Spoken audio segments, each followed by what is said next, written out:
नमस्कार साथियों, टीवीटी मंच पे आप सभी का स्वागत है। टीवीटी मंच पे चल रहे ब्लॉग में मैंने चुना था शिक्षक प्रशिक्षण। शिक्षक प्रशिक्षण बेसिकली 2 प्रकार के हैं, लेकिन आज का जो मेरा फ़ोकस है, वो है in service training. In service training का मॉड्यूल एसबीए। तो आइए देखते हैं कि इन सर्विस ट्रेनिंग के मॉड्यूल एसबीए हमें क्या कहते हैं। SBA means school based assessment. School based assessment with SBA basically school based learning का तात्पर्य है स्कूल आधारित मूल्यांकन। मूल्यांकन स्कूल का एक महत्वपूर्ण हिस्सा है और मूल्यांकन के लिए मूल्यांकन करने में टीचर की दक्षता की आवश्यकता होती है और टीचर दक्ष हो मूल्यांकन करने में, हमारे शिक्षक बंधु दक्ष हों, इसीलिए एसबीए की ट्रेनिंग दी जाती है। एसबीए स्कूल बेस्ड असेसमेंट छात्रों के समग्र विकास को मापने और सुधारने के उद्देश्य को रखता है।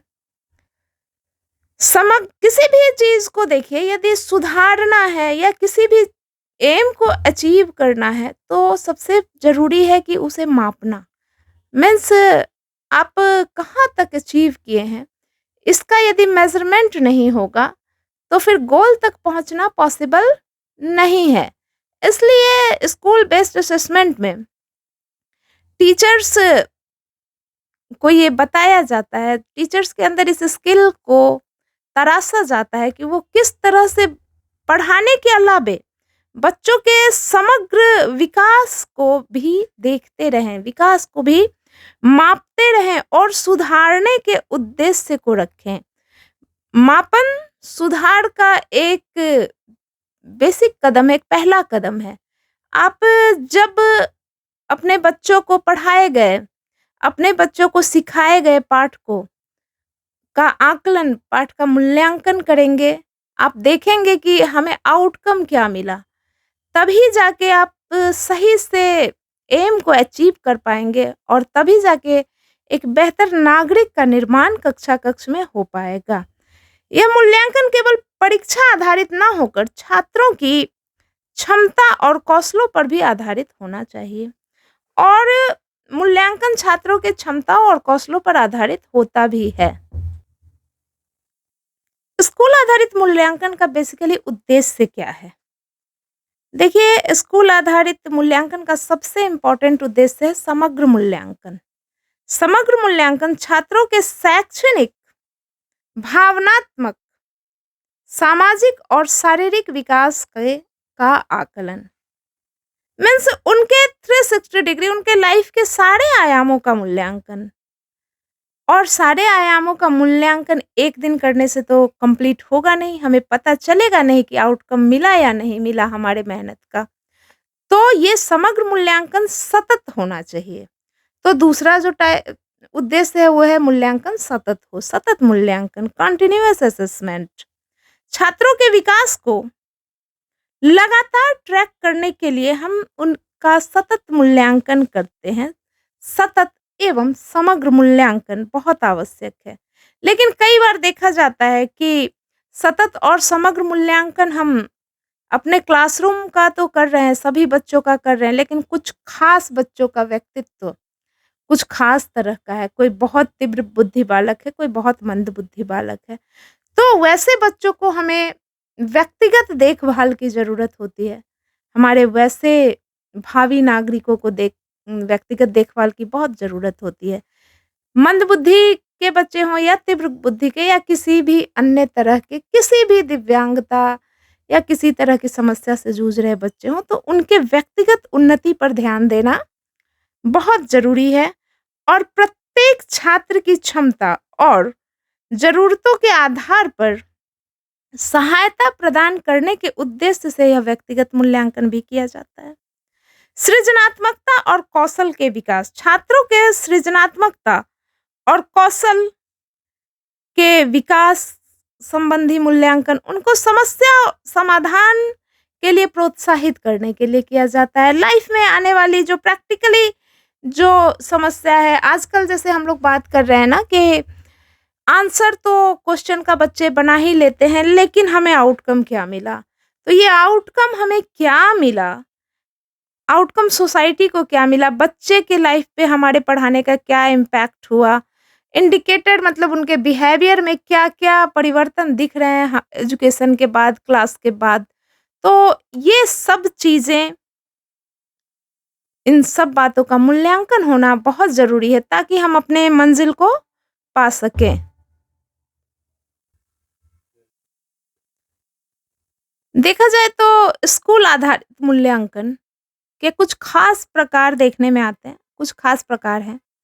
जैसे सबसे पहला जो है वो है formative formative assessment. It means शिक्षण प्रक्रिया के दौरान किया जाने वाला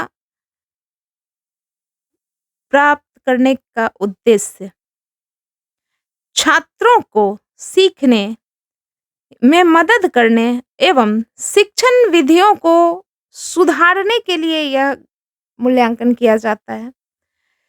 जैसे गतिविधियाँ या प्रोजेक्ट वर्क या डिबेट वगैरह को क्रिएट करके हम फॉर्मेटिव मूल्यांकन कर सकते हैं, या फिर हम आइटम डेवलपमेंट करके अपने डेली जो भी हम पढ़ाते हैं, उसे बच्चों ने कितना आत्मसात किया, कितना उनके बिहेवियर में ये चीज़ें आई, हम उनसे क्वेश्चन के रूप में भी पूछ के फॉर्मेटिव असेसमेंट कर सकते हैं। नेक्स्ट है समेटिव असेसमेंट। समेटिव असेसमेंट किसी विशिष्ट अवधि के अंत में किया जाता है, जैसे छात्रों की शिक्षा के अंतिम परिणाम की गणना, लाइक अर्धवार्षिक या वार्षिक परीक्षा। School based assessment SBA training का मेन महत्व क्या है? देखिए, एसबीए ट्रेनिंग हमें सिखाती है कि नए शिक्षण प्रयासों को बढ़ावा देना, साथ ही परीक्षा पद्धति जो पारंपरिक है उसे कुछ साइंटिफिक बनाना, पारंपरिक परीक्षा पद्धति पर निर्भरता को कम करना एवं बच्चों में रचनात्मकता और आलोचनात्मक सोच को प्रोत्साहन देना। शिक्षकों और अभिभावकों को छात्रों के विकास में योगदान करने का मौका भी ये एसबीए ट्रेनिंग देना हमें सिखाता है।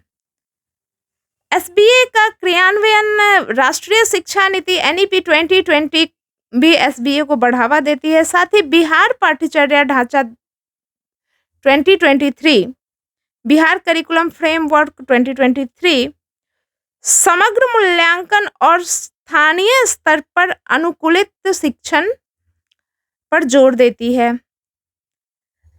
एसबीए का एक और बहुत ही महत्वपूर्ण पहलू है कि जब ट्रेनिंग के दौरान हमारे शिक्षक बंधुओं को, शिक्षकों को ये बताया जाता है ग्रुप एक्टिविटीज़ के माध्यम से कि किस तरह से आप कंटिन्यूअस इवैल्यूएशन कर सकते हैं। क्लासरूम में सबसे ज़्यादा ज़रूरी है 360 डिग्री कंटिन्यूअस इवैल्यूएशन, ताकि हमें ये पता चल सके कि बच्चे का डेवलपमेंट, बच्चे पे हमारा जो शिक्षण पद्धति है उसका क्या प्रभाव पड़ रहा है, प्रभाव पड़ रहा है या नहीं पड़ रहा है, कहीं बदलाव की तो ज़रूरत नहीं है, या फिर बहुत अच्छा प्रभाव है तो उसे हम बढ़ावा भी दे सकें।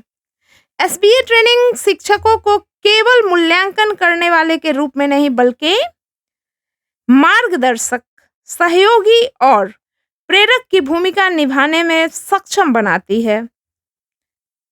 पहल केवल छात्रों की शैक्षणिक सफलता नहीं, बल्कि उनके व्यक्तित्व विकास में भी मदद, योगदान देती है। तो गौर से देखा जाए तो ये SBA training, school based assessment training, हमारे शिक्षकों को पढ़ा रहे वो जो भी अपने क्लास में, एक्चुअली उन्हें वो जिस भी शिक्षण पद्धति को अपना रहे हैं उन्हें रिज़ल्ट मिल रहा है या नहीं, व्यक्तित्व में बदलाव आ रहा है या नहीं, पॉज़िटिव चेंजेज़ है या नहीं, यह देखने के लिए, रिसर्च करने के लिए, साथ ही असेसमेंट प्रॉपर तरीके से हो और यदि ज़रूरत हो तो शिक्षक भी अपने पढ़ाने के तरीके में नवाचार, बेहतर नवाचार लाएँ। इसके लिए मोटिवेट करती है, साथ ही ग्रुप एक्टिविटीज़ के माध्यम से भी और इंडिविजुअल क्लासेस के माध्यम से भी बहुत सारी चीज़ें शिक्षकों का ज्ञानवर्धन करती है और उन्हें भी नए-नए रचनात्मक आइडियाज़ आते हैं ट्रेनिंग के दौरान कि बच्चों की कौन-से प्रॉब्लम को किस तरह सॉल्व करना है। Thank you very much. आज के लिए इतना ही।